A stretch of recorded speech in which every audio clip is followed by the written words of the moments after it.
বন্ধুরা, আজকে একটা ব্লগ ভিডিও করছি।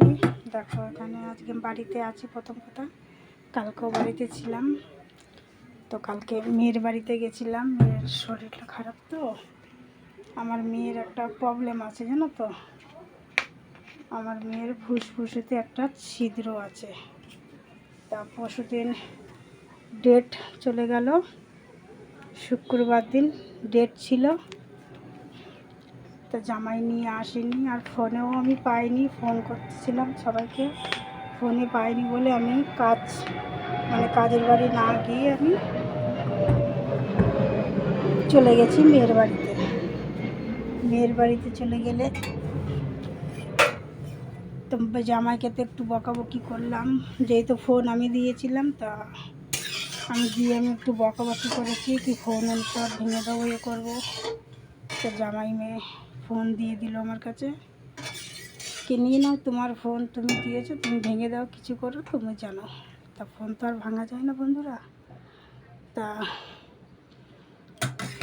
জামাইকে একটু বকাবকি করেছি, যেহেতু উত্তর দিল না কোনো কিছু, চুপ করে শুনলো।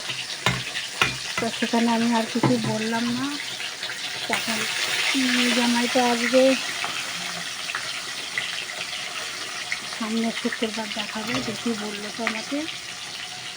চলে এলাম ওখান থেকে, কালকেই চলে এসেছি। শান্তিপুরে দিয়ে দিয়েছি মেয়ে, ঠিক আছে। তোমরা সবাই আশীর্বাদ করো। ডাক্তার কবিরাজ তো কবিরাজ কি ডাক্তার তো সব দেখাচ্ছি, এখন চিকিৎসা চলছে সেখান থেকে।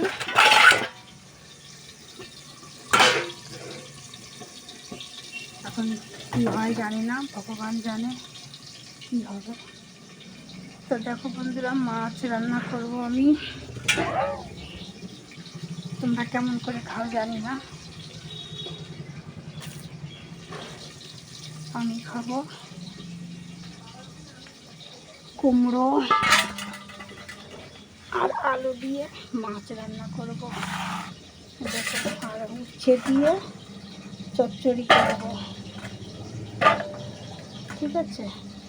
মাছের একটু ডিম বার হয়েছে, সেই ডিম দিয়ে, আর একটু উচ্ছে এনেছি বাজার থেকে, সেই উচ্ছে দিয়ে আলু দিয়ে আর সেই মাছের ডিম দিয়ে একটু চচ্চড়ি মতন করবো। কেন গরমকালে একটু তেতো খাওয়া খুবই ভালো, তোমরাও খেও।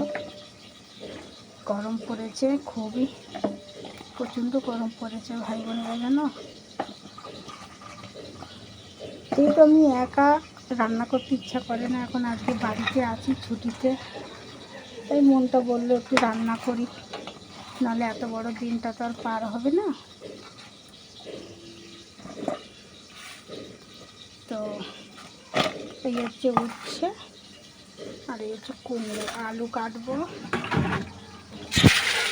দেখো, আলু এনেছি দোকান থেকে, বেশি আলু দেবো না, যেহেতু আমার সুগার আছে।